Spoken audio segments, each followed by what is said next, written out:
We're now approaching the highlighted paper session that I want to start right now. So we are going to have two highlighted papers in there, and the first of these highlighted papers, maybe we can see the first page. Thank you. The first highlighted paper that we are going to see right now is entitled Shifting Value Stream Patterns Along the Product Lifecycle with Digital Twins. It is written by Benjamin Schleich, Marc-André Dittrich, Clausmeyer, Roy Damgrave, John Erkoyuncu, Benjamin Haefner, Joost de Lange, Dennis Plakhotnik, Wieben Scheidel, and Thorsten Wuest. We are really looking forward to this paper, to the collaboration which is multinational and which has had a really strong dynamic process in writing the papers. We're really looking forward to that. Let's play.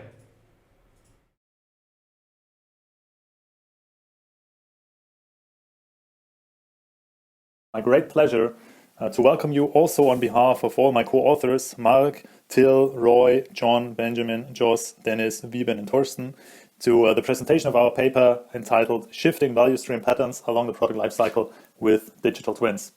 The outline of this presentation is as follows. Firstly, I will give a brief introduction and motivation to the topic. I'll then review a definition of the digital twin that we used throughout the paper, and I will say some words about some core enabling technologies of the digital twin. In the main part of the presentation and also of the paper, we will then sketch some use cases of digital twins over the product lifecycle and explain some new value stream patterns across the product lifecycle that we can achieve with digital twins. Finally, we'll also, of course, give a conclusion and an outlook. So what is the motivation of our paper?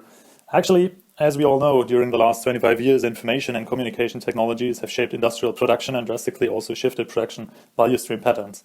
For example, computers and simulation systems in product development and process planning have become state-of-the-art. So this is actually displayed at this slide. We see that today virtual product development is actually done and performed in completely virtual 2- or 3-dimensional environments. And we use a lot of different modeling and simulation technologies, like, for example, computer-aided design or different computer-aided engineering methods like multi-body simulations or computational fluid dynamics, and also different tools for computer-aided manufacturing. However, what we also see today is that there is an increased data exchange between these different virtual models and also between the virtual and the physical world. This is also driven by increasing possibilities in sensor technologies, and this actually leads or thrives us to the paradigm of a digital twin. So we see that we have some technological fundamentals to achieve digital twins, but the actual benefits of such digital twins remain somehow unclear and vague, and only few actual use cases can be found. And this observation is also supported by an analysis on emerging technologies by Gartner. And according to their findings, digital twins are currently in a stage of inflated expectations. And because of this, further research and development activities are necessary to establish a solid technological framework for digital twins. And this is actually the motivation of our paper. However, we first of all have to somehow define what we actually mean by the term digital twin. And as you all know, there are different definitions of this digital twin available. For example, one is established by the NASA, and they define a digital twin as an integrated multiphysics, multi-scale probabilistic simulation of an as-built vehicle or system. And this is actually focusing on the simulation perspective of a digital twin.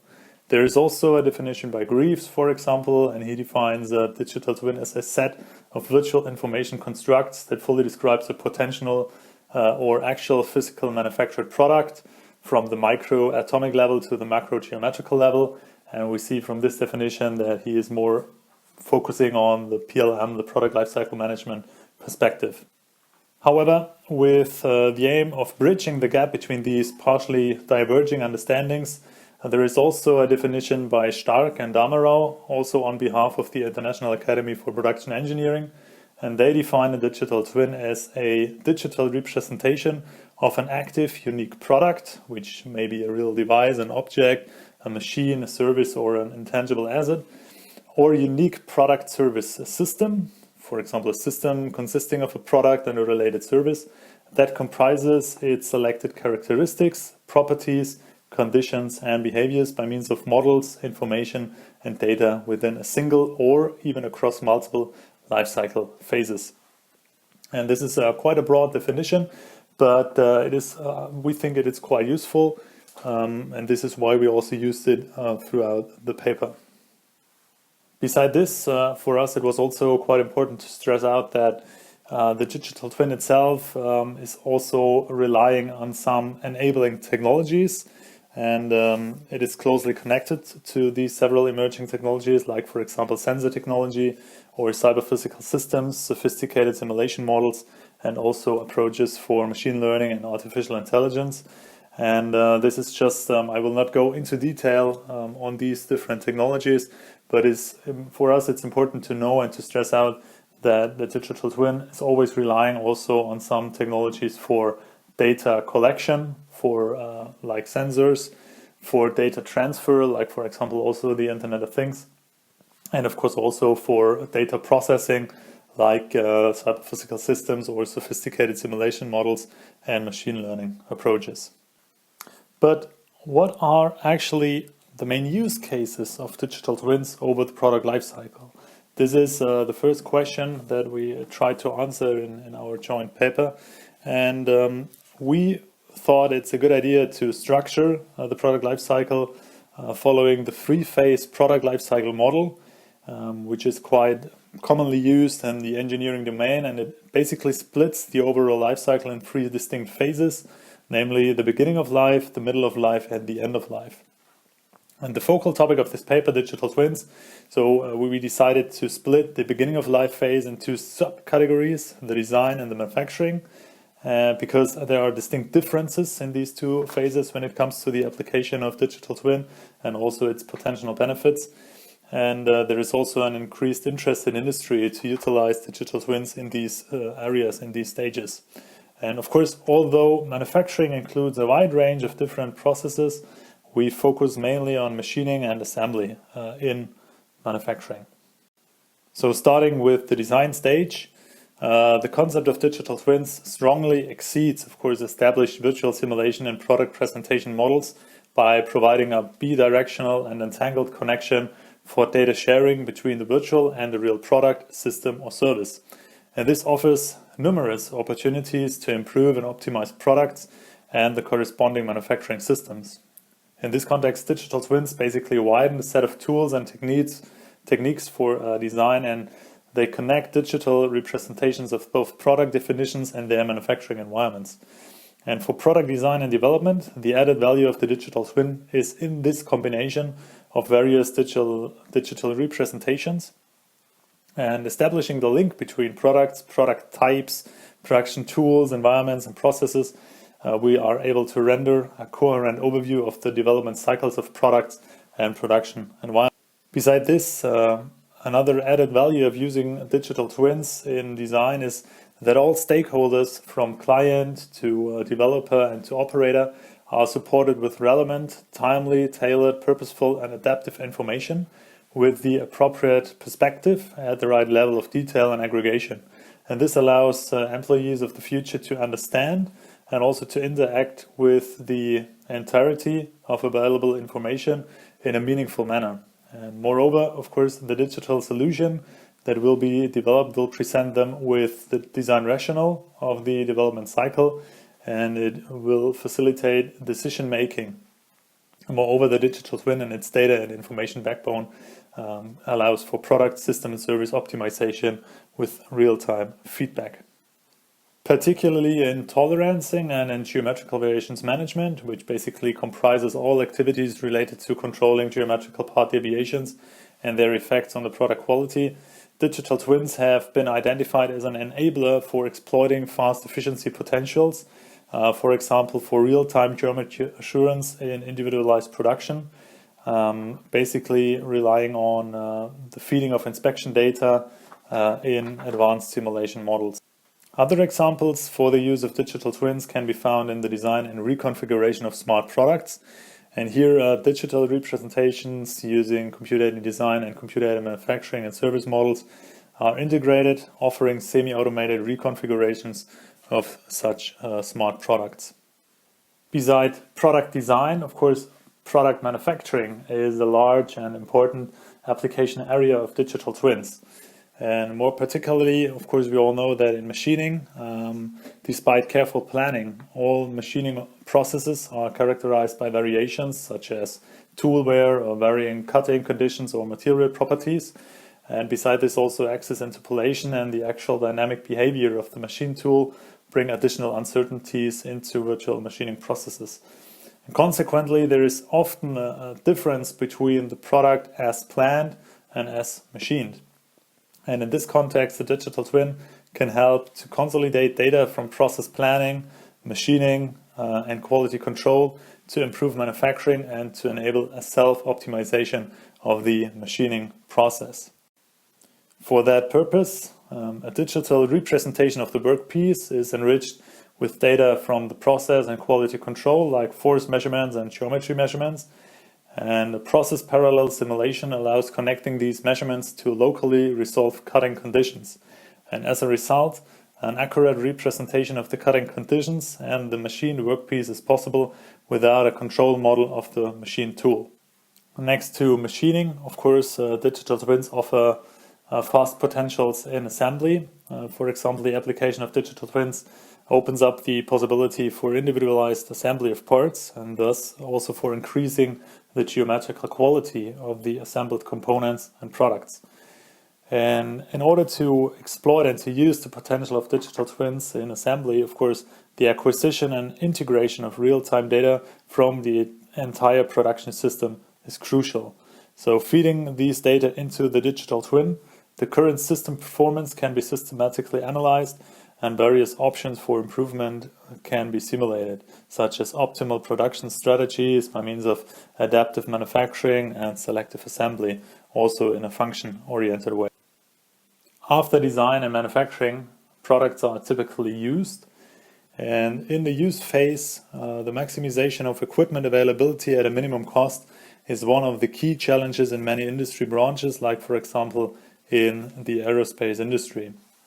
And in this context, maintenance, repair and overhaul operations have become crucial, especially for high-value products.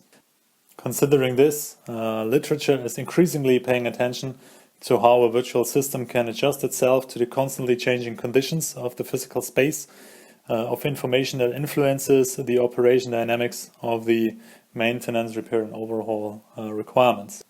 For example, health management looks at the remaining life of the asset and actually determines when the asset will fail, and also condition-based monitoring or maintenance are strongly relying on digital twin technology.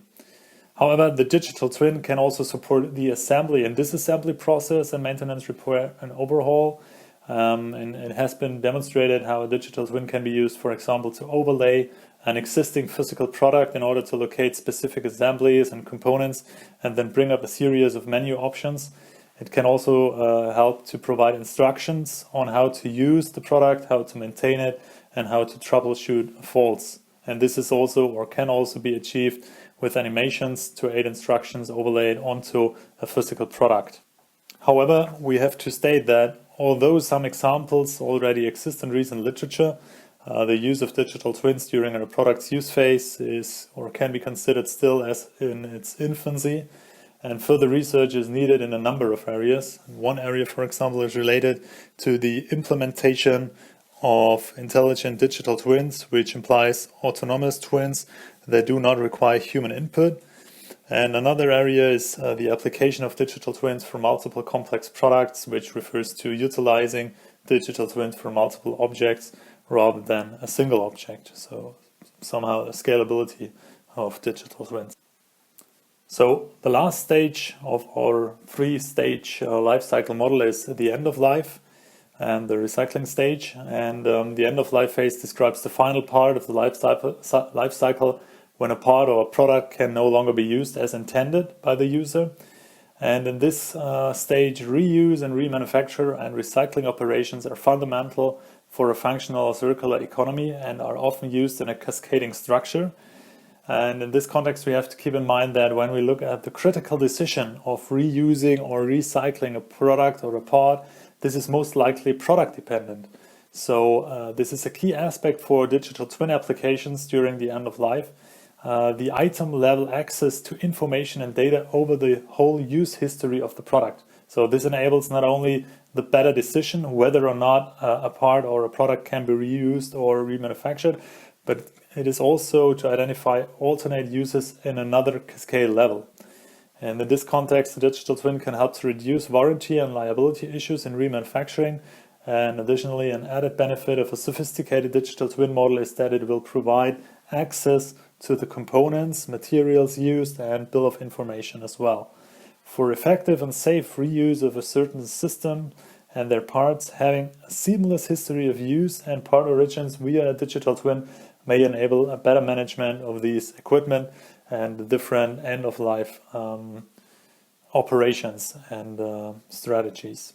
So now that we reviewed some of the potential use cases of digital twins over the product lifecycle, the question is now, what are the new value stream patterns across the product lifecycle using digital twins? So as a short summary, we see here again the different use cases that we just discussed. So for example, in design, we have different applications and benefits of digital twins, like a virtual prototype, so a prediction of functionality, also an adaptive information carrier to stakeholders. This is something that I just discussed. Also the possibility for adaptive product design and also technical inheritance. In manufacturing, we saw that virtual machining, online and offline, and also the virtual quality control and prediction of functionality is enabled by a digital twin, which basically supports self-optimization and process planning, and it also allows some sophisticated assembly strategies like selective assembly. In the use stage, we saw that condition monitoring and health management is strongly supported by digital twin technology, and also maintenance, repair and overhaul processes are supported by the digital twin. And for recycling, we see that seamless product history and traceability of use is very important for the decision making in the end of life stage. Derived from this summary, we can state that during the beginning of life, the development of digital twins for assets, services, and products can be a novel business opportunity for engineering departments or specialized service providers, thus offering and selling adaptive information carriers. So the development of a digital twin for an existing product can be something that we can have new value stream patterns from. The use of digital twins in manufacturing offers also several opportunities for process optimization and new value streams. So while machine tool manufacturers already sell virtual machines for process simulation, new business models may arise from using the digital twin as soft sensors in manufacturing. And moreover, new value streams can, for example, arise from selling the operations or measurement data to enable product optimization based on accumulated data, using, for example, machine learning or artificial intelligence techniques. In usage and operation, digital twins foster the shift towards the operator model by allowing condition monitoring and health management, and thus a more accurate availability prediction of assets. And new non-ownership business models also depend on access to data and of the asset, and thus require a form of digital twin as their raison d'etre. Beside this, new value streams will emerge in recycling and remanufacturing, making use of the seamless product history stored and made available in digital twin information packages. However, in order to create these new value streams from using the digital twin, we also postulated in our paper some research challenges for design and production engineering, such as, for example, that the development and application of holistic digital twins, from our point of view, requires the work and expertise of many actors along the product lifecycle, and these different experts must move towards each other and work in interdisciplinary teams to fully exploit the potential of digital twins. So this is not only a research, but also some kind of organizational challenge. The connection and cross-linking of data and information from all stages of the product lifecycle requires also sophisticated data formats or data packages, which allow a coherent transfer of all kinds of information through standardized interfaces. So also standardization is very, very important in this context. A higher level of sensor integration is also necessary to monitor the product condition more closely and to update the digital twin continuously. And also, of course, in order to ensure fast computation, combinations of different simulation techniques as well as adaptive and scalable simulation methods must be further developed depending on the different applications of digital twins. What we also see that in most cases, optimization, for example, using digital twins, has been limited to separate stages of the product lifecycle. But in order to fully exploit the potentials of digital twins, these optimization procedures, which integrate different stages of the lifecycle and allow identifying global instead of local improvements, must be developed. So, summing up the presentation briefly, we all know that the concept of digital twins has received increasing attention recently. But actually we see that the current use cases in industry are quite rare.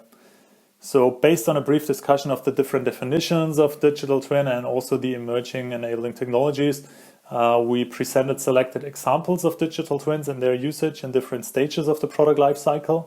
So this was actually the main part of our paper. And these presented use cases reveal that a broad range of applications based on digital twins can already be found in the literature, but the actual business cases are quite rare today.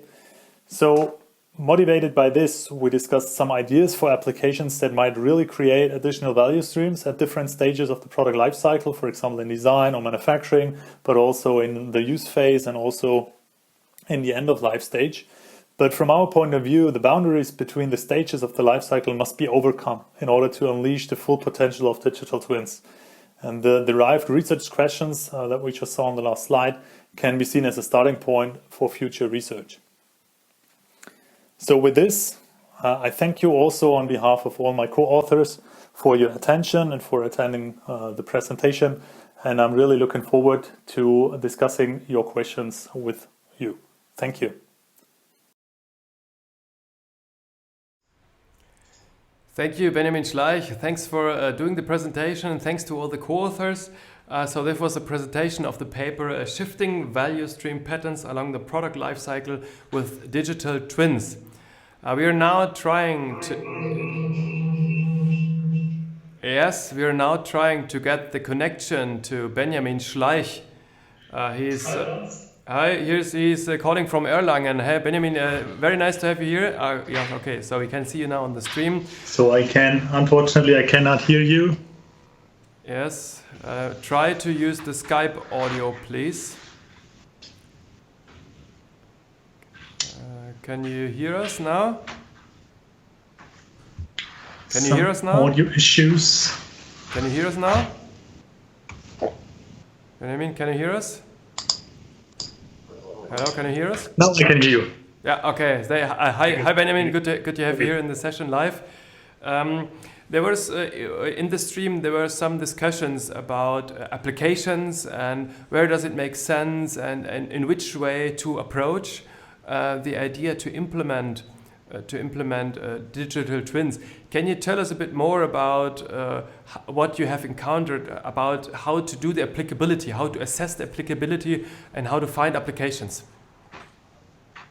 Well, I think the first thing that we did is that we made a survey among all the research affiliates from the different STCs. So we, in our research group or in the research affiliate group, we have 12 different research affiliates from different scientific technical communities. And we basically just had a look on the literature and the different applications of digital twins that are reported in the literature.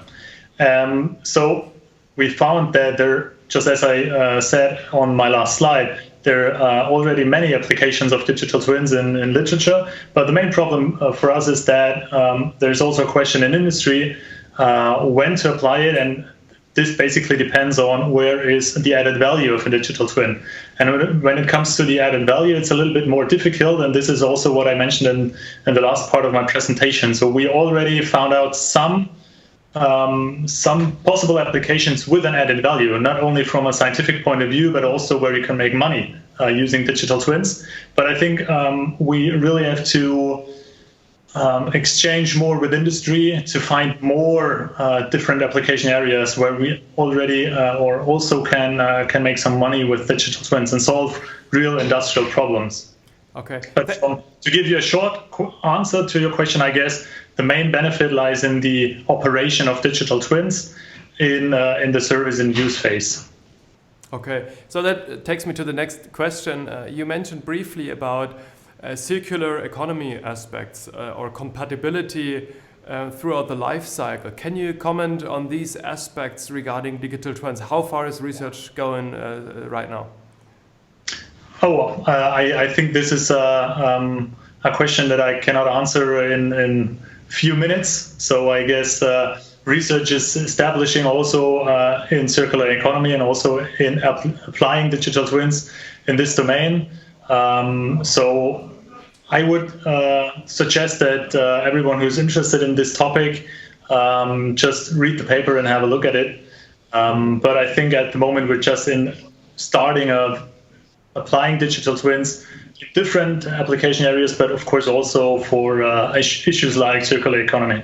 Thank you. There is one question which just comes from the YouTube live comment streams.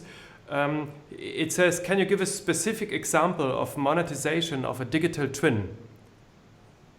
Right now, I guess what we all know are the examples that we know from maintenance and condition-based monitoring, basically. So it's a service in the operation of large assets, and this is empowered by digital twins. So something like condition-based maintenance and health monitoring is only, you can only provide such a service if you have a digital twin and if you have a data connection between your physical asset and your digital model. And this is, I think, one large example, but as far as we found out, it's more or less the only one.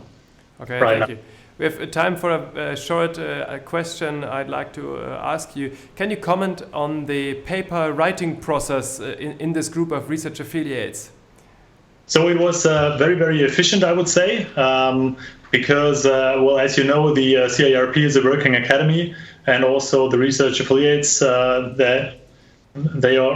everyone wanted to contribute something to the paper. So for us, for Marc and me, as the leading authors, it was quite easy to get some input from the different co-authors. And we had different meetings, web meetings. Of course, it also fits very well to the web conference, the CIRP web conference, this paper, because the paper writing process was also based on web technology. But of course, we also had physical meetings at the General Assemblies and the winter meetings of the CIRP. And this is a very, very good venue or possibility for young research to work together and to cooperate. Benjamin Schleich, thank you very much for joining this session. Thanks for having the question answer. See you next time. Thank you. See you. Bye. And thank you very much for the organization. Thank you very much. Thank you. So this was the first presentation of the highlighted papers of the 7th CIRPe Global Web Conference. May I just highlight the hashtag that we ask you to use, or that we suggest that you use when you use LinkedIn, Facebook, Twitter, or whatever. Do commenting if you like. Give us feedback. Give feedbacks to the authors. It's really appreciable to see this live stream. I can see the live stream commenting here. It's really good to the activity that is going down there.